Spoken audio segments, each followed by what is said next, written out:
Okay, today I'm going to do a fast demo and I'm going to show you how to do sfumato. This is a kind of a smoky look on your canvas, and it looks like everything is kind of all blended or blurry.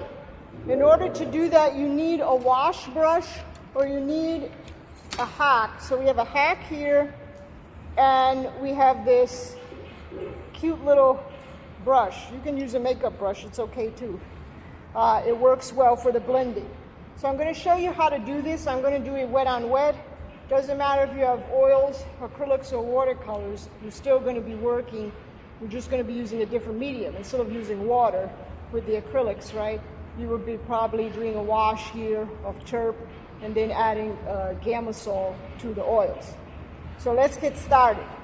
For this, I'm going to make it kind of opaque. So I'm going to start the sky with a little bit of blue, and I'm going to use a little bit of tea white, and I'm going to use an ultramarine blue. You don't have to use that blue, you can use any color. I'm just using it now, okay? And I kind of have it here, and then I'm going to dip my paintbrush in my wash, right? For you, it might be, again, Gamasol, or it might be water. And I have my palette here. Usually I blend with the palette knife, okay? But in this situation, I want these two colors to kind of blend together, so I'm not really going to do that. I don't have to do that, but this makes it faster. So I kind of twirl these two colors together. And do you see how I get this blue and this white going together at the same time? At the same time, these swirls.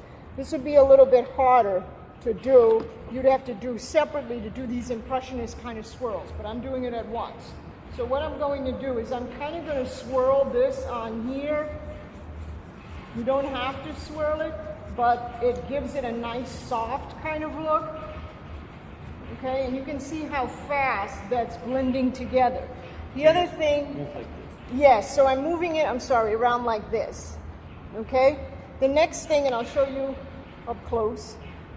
You can see. The next thing I'm going to do is I'm going to add more tea white. I just added more tea white to here. Again, you can do it with your palette knife, but I kind of want to blend it like this. And I'm going to put it here on top, and I'm just going to do it like that. And I'm going to do a couple of layers because I want it to be really thick, right? If you're worried about your oils and you don't want to, you want them to dry a little bit faster, then you don't have to put it as thick, or you can add alkali medium for your fast drying. So the next thing is I have my wash brush. You have to do this when it's wet. And I'm swirling it like this, back and forth, and I'm going to do it really close. Here, you can see it. Let's hold it like this. Okay, and you can see when I press a little bit, do you see how that white comes through? Okay, so that the white that I had, that's why I applied it like that, it kind of comes through. Okay, I get this kind of texture, and I'll show you something else. If I want to put more white on here, right, let's just say I want the sky really white, I can take out some white, and I'm going to use the tip of my brush, and I'm going to dip it only in the edges. You see that? It's not all over. Everybody see? And then what I can do is I can go and I can apply it, and if I want those strokes to stay I don't want them to be that apparent, I can do it like this, you see? If I want to blend them, I can kind of swirl this brush, and I can swirl it, right and then left, kind of like if I'm almost kind of sweeping. And you can see how fast I can build up that texture underneath, right? And I have this kind of beautiful smoky kind of feeling. This could be for a background. It doesn't have to be for a sky. It could be for a still life. If I want to blend the colors and I want to make them a lot lighter down below, I can pull from above. Let's just say the sky is, I'm going to drastically change the sky so you can see. And I can pull it down, you see? So this could be an area, let's say it has a little bit more white here. And I can keep putting the white and bringing it down and blending it. So now I have this line here that's separating, and you can see it's getting a little bit wider as we go to the bottom. So this is the way I would want to do this gradation. You see how smooth and soft that is? Now what do sometimes students do? I'm going to show you this, I'm going to erase it. They might have white in their brush and then they dab it on top. You know, sometimes they're doing these clouds, okay? And when they want the clouds to blend right away, what they're doing is they're picking up the white with a round brush or a mop brush, and they're kind of dabbing it and then pressing. You see I can press and I get that kind of texture on there, right? So it's a little bit different than swirling. And if I want to make the pressure disappear more, I could dab it, pull it away, dab it, pull it away, dab it, pull it away, dab it, pull it away, dab it, pull it away, dab it, pull it away, and you see what happens to the texture. This kind of texture would usually take a very long time, right, to kind of build this up. And I can swirl it. Let's change it a little bit.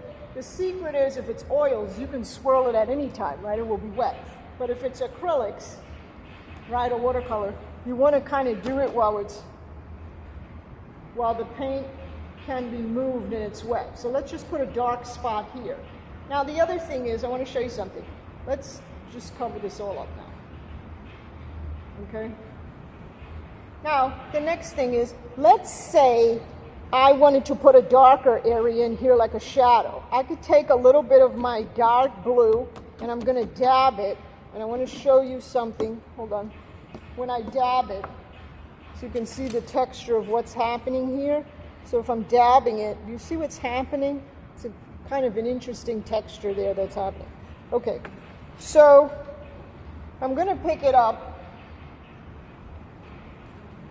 I'm going to add a little bit more just white here, and I'm going to move this.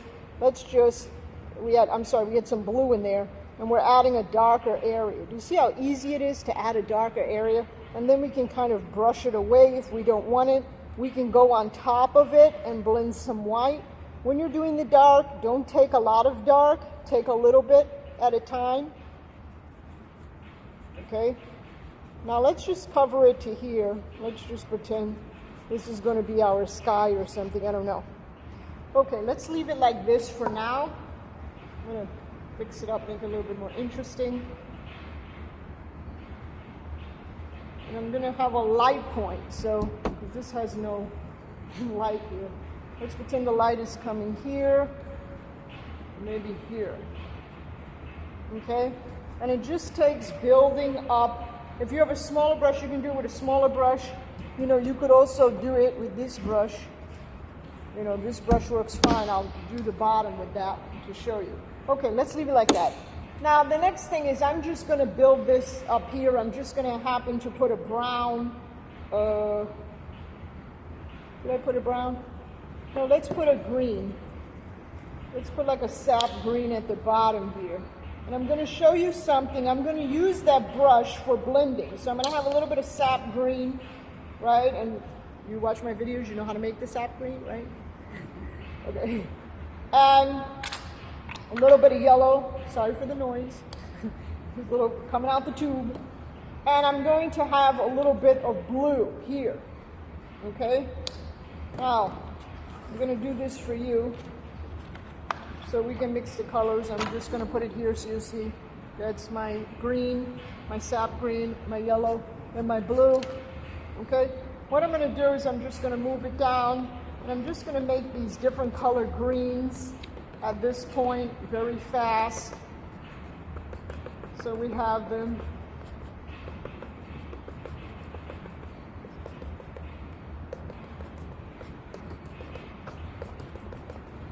And I'm going to add a tiny bit of red. I want a little bit of brown in there. Move that down here.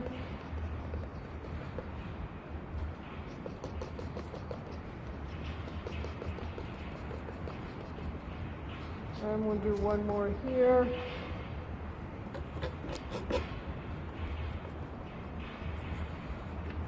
Then we'll do maybe this one in white. Okay, so I have a lot of greens here. There's different color greens. I'm just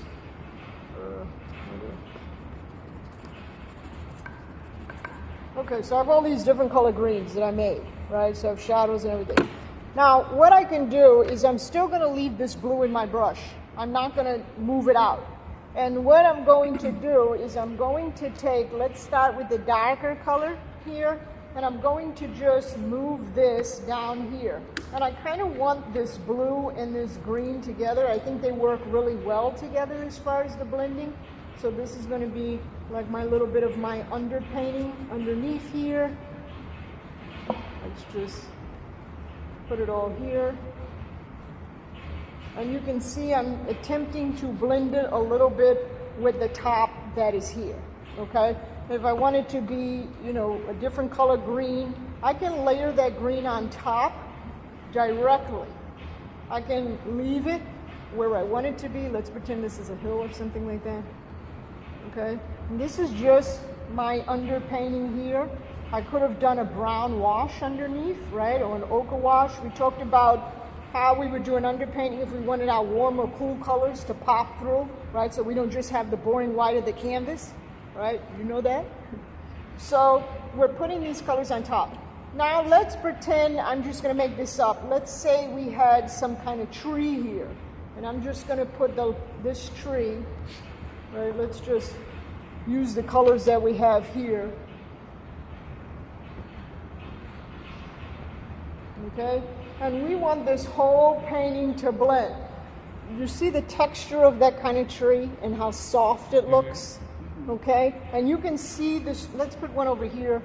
We don't want to make this tree lonely, right? Let's put one over here.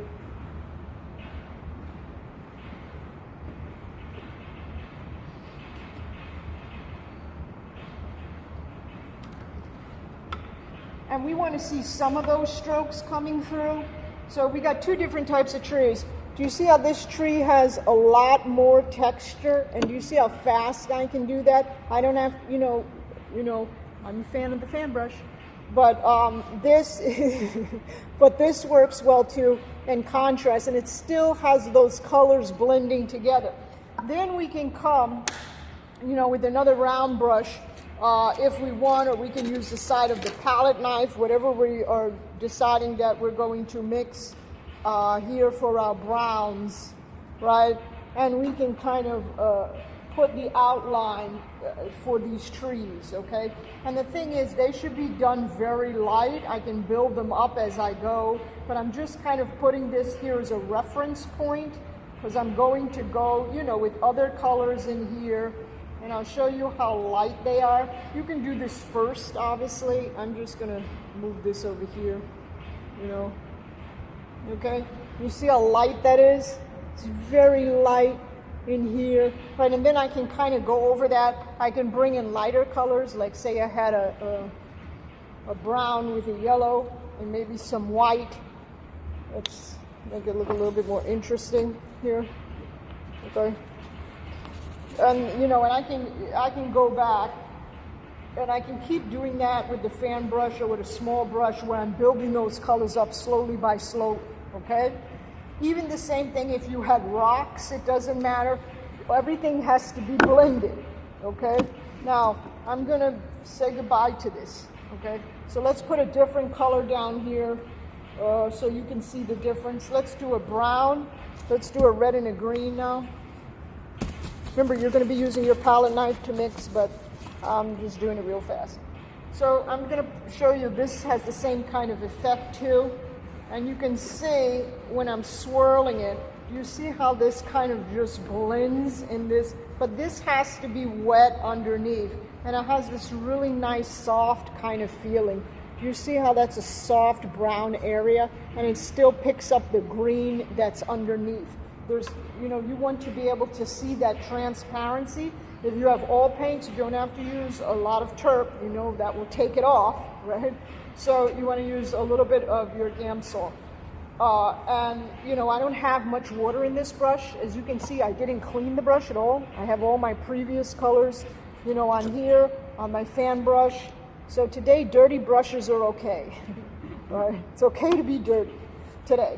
But you want to kind of get this feel. I could go over here again if I wanted to and even blend this more, okay? So try with a simple landscape. If you're gonna do buildings, I think maybe I'll do another one. I have another camera to show you how to do the buildings in that kind of style, or practice on a piece of paper. If you don't have that kind of brush, you know, at least you need something that's kind of round, right? If you don't have it, you could do it with the fan brush, but you're gonna see a little bit of the strokes, right? So try to do it with a mop brush, this, or if you don't, you can do it with your wash or your hack brush, okay? So maybe I'll finish this and I'll see you in the studio. Okay, bye.